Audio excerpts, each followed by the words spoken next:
नमस्कार।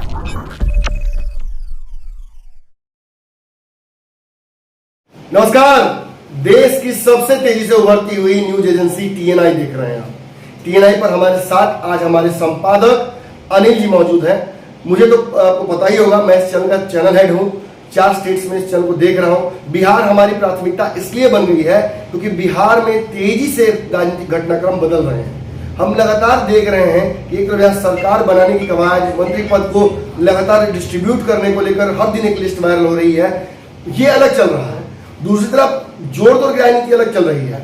आप देखिएगा तो महागठबंधन जो फिलहाल सरकार का हिस्सा बोला जा रहा है, उसमें 7 दल है, लेकिन एनडीए की तरफ भी कुछ दल ऐसे हैं जो आज भाजपा के साथ है या साथ होने वाले हैं। एक तरफ चिराग पासवान, दूसरी तरफ उनके चाचा पशुपति पारस। दोनों के बीच एक बड़ी खबर टीएनआई पर ही आपने देखी थी कि शायद 16 का रास्ता बन गया है और एकजुट हो सकते हैं दोनों और फिर एनडीए का हिस्सा हो सकते हैं। लेकिन इन तैयारियों पर भी ग्रहण लग गया जब पशुपति पारस की पार्टी के 3 सांसदों के भागने की, भगदड़ की खबर आई। हमने दोपहर तक आपको पुष्टि करके बता दिया था। मैं बता दूं आपको कि जिस वक्त ये खबर हम चला रहे थे, उस वक्त हमारे 3 रिपोर्टर तीनों सांसदों के आवास पर मौजूद थे, जिनमें से 2 सांसद हमारे रिपोर्टरों के सामने थे और दोनों ने मनाही की कि हम बात नहीं कर सकते हैं जब तक कोई बड़ा फैसला या कोई, जब तक सब कुछ साथ क्लियर नहीं होता। यानी कहीं ना कहीं इशारे में ये बात पुष्ट की गई कि जो खबरें लगातार चल रही थी शाम से, वो सही हो सकती हैं। देखिए, राजनीति दांवपेच का खेल है। सब कुछ अगर सही होता तो नीतीश कुमार क्यों आते महागठबंधन में? और जिस तरीके से कल हम लगातार आपको जस्टिफाई करने की कोशिश कर रहे थे कि इन 3 सांसदों को रिपीट होने को लेकर संशय था, इसलिए ये भागने की तैयारी शायद किए हुए। आज क्या हुआ? कल डेवलपमेंट ये हुआ कि पशुपति पारस और सुरभान सिंह और चंदन सिंह, ये सारे लोग मौजूद होकर ये खंडन किए कोई भी सांसद इस पार्टी से टूटने वाला है। आज इसको लेकर प्रेस कॉन्फ्रेंस की गई। इसके अलावा एक ऐसा लेटर हमारे हाथ लगा है जो साबित करता है कि सब कुछ ठीक नहीं है। देखिए, सबसे पहले तो क्रोनोलॉजिकली हम बात करना शुरू करेंगे। हमारे साथ अनिल सर हैं, सीधा इनके पास जाएंगे।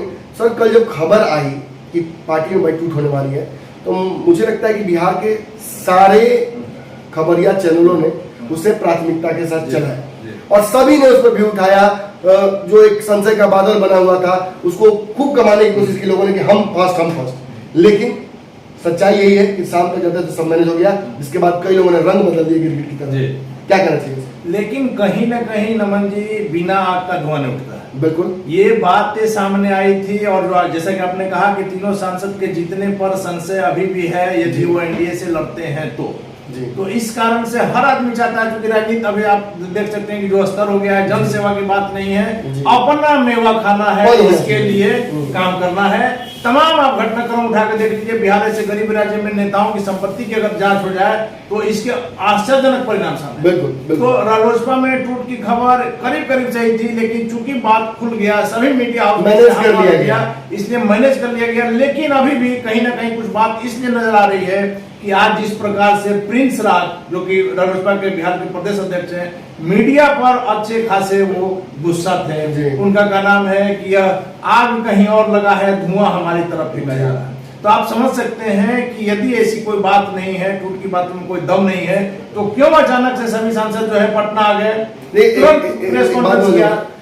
ललन सिंह ने एक बीड़ा उठा लिया है नीतीश कुमार को प्रधानमंत्री बनाने, और वो विधायकों के दम पर होगा नहीं, ये होगा सांसदों के दम। और इसकी शुरुआत अगर 3 सांसद तोड़कर एनडीए कर ली जाए तो इससे बढ़िया क्या हो सकता है? दूसरी बात, जहां तक मैनेज करने की बात है, जो लोग आज कह रहे हैं, खंडन कर रहे हैं, कल भी हमने एक चैनल पर खबर देखी थी, वो चैनल जो कि खबर खुद चला रखा था कि टूट होने वाली है देखा देखी, उसने खंडन करते हुए ये लिखा था कि बिहार में फर्जी खबर चल रही है। सबसे पहली बात कि कोई भी खबर या कोई भी राजनीतिक हवा फर्जी नहीं होती है। जिस वक्त नीतीश कुमार चले थे गठबंधन करने के लिए तेजस्वी यादव साहब, उस समय अमित शाह दिल्ली से फोन करके नीतीश को मनाने की कोशिश कर रहे थे। अगर अमित शाह नीतीश कुमार को मना लेते तो क्या ये कहा जाता कि नीतीश कुमार का पलटने की खबर फर्जी है? यही बात है कि अब अभी जो घटनाक्रम हुआ, नीतीश कुमार ने जो पारा बदला, क्या कोई नेता उनका बनने के लिए तैयार था? जी बिल्कुल नहीं। 2 दिनों पहले तक आपने देखा, इस घटना के कुछ दिन पहले तक जो राष्ट्रीय बीजेपी के राष्ट्रीय अध्यक्ष हैं, गृह मंत्री अमित शाह है, वो लोग सारा चीज नॉर्मल है।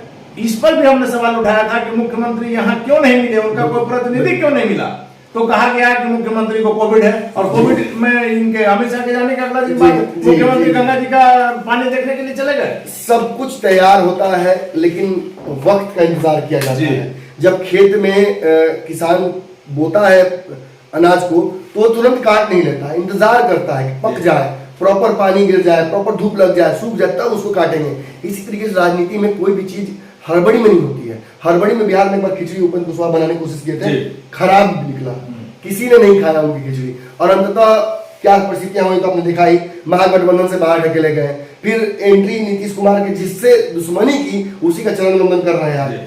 मैं एक और बात करना चाहूंगा, कल चूंकि ये कल दिन बहुत खास था, बिहार में लगभग सभी चैनलों ने खबर चलाई, देखा देखी चलाई कि पशुपति पारस की पार्टी में टूट होने वाली है। टूट तो बिल्कुल ही होने वाली थी, इस बात को लेकर तो आज भी मैं एडमिट हूँ और ये भी कहता हूँ कि जो लोग कल खबर ये चला रहे थे कि नहीं टूट नहीं होगी, वो गारंटी ले लें, गारंटी ले ले इस बात की कि उन तीनों सांसदों को टिकट अमित शाह से दिलवा दूंगी और इस बात की गारंटी ले लें कि वो सांसद फिर दोबारा महागठबंधन की तरफ नहीं जाएंगे। कल 3 चैनलों का मैं नाम ले सकता हूं लेकिन हम नहीं लेंगे, ये काम हम नहीं करते हैं। 3 चैनलों ने खबर चलाई है, मेरे पास स्क्रीनशॉट है कि पार्टी में टूट होने वाली है और सामने वही चैनल खबर चला रहे हैं कि पार्टी में टूट नहीं हुई या नहीं होने वाली है। ये कहीं ना कहीं मतलब विरोधाभासी बयान है।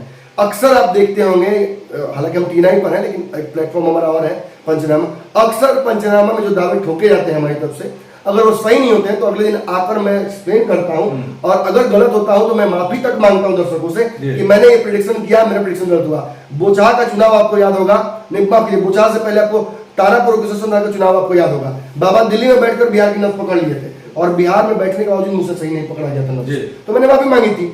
अब बात जहां ये है कि जो ये दावा कर रहे हैं तथाकथित रूप से, वो उनका स्रोत क्या है, क्योंकि प्रेस कॉन्फ्रेंस तो आज हुई है।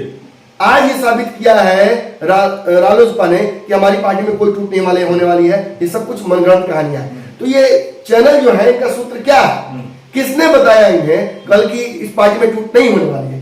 बात जहां तक ललन सिंह की है तो ललन सिंह तो मीडिया से खेलते ही रहे हैं और आप भी जानते हैं सर कि मीडिया का एक भूमिहार घराना है जो कि ललन सिंह के लिए काफी काम करता रहा है शुरू से और वो आज भी एक्टिव है। लेकिन चूंकि कहीं ना कहीं से रिचार्ज कूपन लग जाता है, जो रिचार्ज तो एक जगह से नहीं हो सकता सर, जो रिचार्ज करना पड़ता है, तो रिचार्ज की जो मजबूरी है वो लोगों को परेशान कर देती है और उसके चलते ललन सिंह के साथ भी कभी कभी धोखा करना पड़ जाता है। कल पशुपति पारस ने सीधे तौर पर एक आरोप लगाया कि ललन सिंह ने मीडिया के घरानों में स्पॉन्सर्ड खबरें चलाई हैं। ललन सिंह का बिहार में 2-3 चैनल है जहां तक हम लोग जानते हैं जिसमें ये खबरें नहीं चली थी। तो अब तो साबित करना पड़ेगा उन लोगों को आकर कि जो दावा कर रहे हैं कि ये खबर ही गलत है।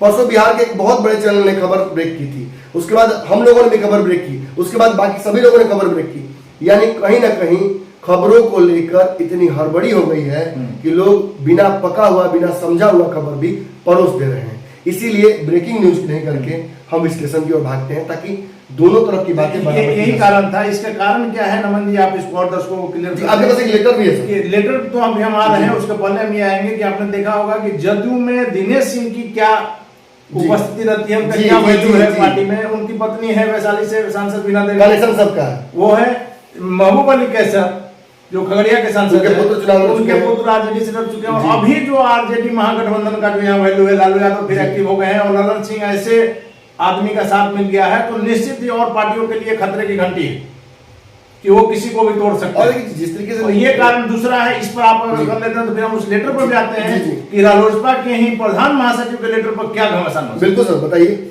देखिए लेटर जो जारी किया गया है प्रिंस राज की तरफ से, और ये मैं दर्शकों को बता दूं, ये जो लेटर पढ़ने जा रहे हैं सर, इस लेटर का जो एक्शन था जिसके रिएक्शन में आया है वो भी ब्रेकिंग न्यूज यही आपको मिला था, प्लेटफॉर्म पर मिला था, यही पे हमने चलाया था केशव सिंह का इंटरव्यू जिसमें उन्होंने स्वागत किया था और ये कहा था कि चिराग पासवान हमारी तरफ आ जाए क्या आ रहे हैं। हमारे ही सहयोगी ने 2 दिनों पहले अभिषेक मिश्रा ने इस खबर को दिखाया था। ये बोला बहुत जरूरी है सर कि किसी के पास वो और कोई सूत्र नहीं था। केशव सिंह का इंटरव्यू भी किसी ने नहीं लिया था, केशव सिंह से किसी की बात तक नहीं हुई थी, केवल हमारे कहने पर, हमारा इंटरव्यू दिखाने पर बिहार के सारे चैनलों ने खबर चलाई थी कि चिराग और चाचा एक हो सकते हैं। वही बात पर हम आ रहे हैं नमन जी। कुछ और बातें हैं जो उनके पार्टी के अंदर की बातें हैं, वो पार्टी अपना समझे, लेकिन जो मूल बात है कि मीडिया में पार्टी लाइन से हटकर बयान दिए जाने की सूचना मिली है। प्रिंस राज ने लिखा है जिसका जिसका साक्ष्य भी उपलब्ध है, अतः 15 दिनों के अंदर आप अपना स्पष्टीकरण दें। जी। प्रिंस राज ने केशव सिंह से मांगा है, केशव सिंह का पार्टी केशव सिंह वही है जो सूत्रधारी थे लोजपा को पार्ट करने के, और अब एकजुट करना चाह रहे हैं। शायद मुझे लगता है केशव सिंह के पास राजनीतिक सूझबूझ है, वो समझ रहे हैं कि जिस परिस्थिति में भाजपा है, भाजपा चिराग को वापस लाएगी और चिराग आ जाएंगे तो उसी टेबल पर चाचा कैसे बैठेंगे। केशव सिंह ने हवा के रूप को भांप लिया है और इस कारण से इस खेमे में खलबली। और अब इस खेमे में चूंकि जो एक फैसला लेना था कि चिराग के साथ जाना है, उस वजह से सांसदों का भगदड़ मचा होगा, और भगदड़ बचाने के चक्कर में, उन सांसदों को बचाने के चक्कर में एक बड़ा डैमेज रालोसपा अपना करने जा रही है, जो कि इस लेटर में भी दिख रहा है और आज के प्रेस कॉन्फ्रेंस में भी दिख रहा है। मुझे लगता है सर कि जो हम समझ पाते राजनीति को, शायद अमित शाह को ये जो कलेवर है रालोसपा का ये पसंद ना है।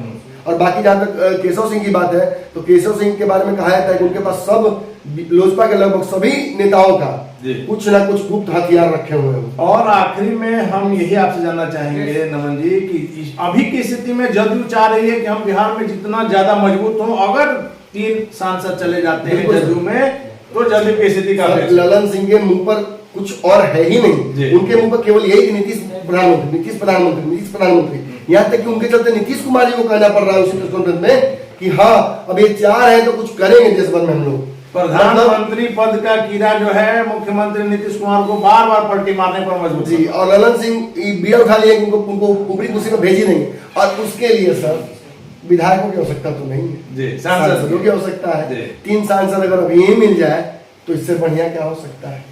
तो अभी के विश्लेषण से हम लोग यही मान सकते हैं कि रालोसपा भले खुशी मना ले, लेकिन यह संकट कुछ दिन के लिए चला है। कब तक खैर मनाएगी, ईद नहीं तो होली में काटी जाएगी। ललन सिंह लेकर जाएंगे ऐसा आगे देखने को, ललन सिंह ले जाएंगे तो तेजस्वी यादव लेके जाएंगे, लेकिन वैसे भी अपने विधायकों को लेकर बैठ कर क्या कहते हैं उसको गोर मट्ठा बना रहे थे। तेजस्वी यादव ने एक ही धप्पा मारा, कहानी खत्म। यही कांग्रेस के विधायक आज तक इंतजार में थे कि भाजपा ले जाएगी, जदयू ले जाएगी, जो ऊपर विधि का विधान लिखा हुआ था वही हुआ। अभी का जो बिहार का राजनीति है इसमें टूट फूट की खबरें बराबर कुछ भी हो सकता है, कुछ भी हो सकता है। ये सरकार 10 दिन में भी गिर सकती है। इस सरकार को अगर चलना होगा तो आजीवन चलेगी, भाजपा विपक्ष में सबसे पिछड़ी साबित होगी। लेकिन इतना तय है कि रालोसपा जो आज करना चाह रही थी मीडिया का व्हाइट वॉश, वो संभव नहीं है। मीडिया पर जो खफा नजर आया, खफा नजर आके क्या होता है सर, मत बुलाइए हमें, मत बुलाइए हमें। मैं तो कह रहा हूँ आपके इस छोटे से पॉलिटिकल पार्टी से हमारा चैनल चलने वाला है। देश में राजनीतिक खबरों की कमी है क्या? जो 4 गो रिचार्ज कूपन वाले चैनल है उन्हीं को बुलाइए, उन्हीं को विज्ञापन दीजिए, उन्हीं से बात कीजिए। अगर हमारे चैनल पर विज्ञापन भी चला हो कभी तो बताइए। छोड़िए इस विश्लेषण में थोड़ा ज्यादा आपको गुस्सा नजर आ रहा होगा, उसका कारण है कल कुछ लोगों ने उसका दिया था। उसकाना समझते होंगे आप, जो बिहार के बाहर के दर्शक हैं उनको आगे कभी अगले एपिसोड में उसकाने का मतलब समझाएंगे। आज के लिए इतना ही, धन्यवाद।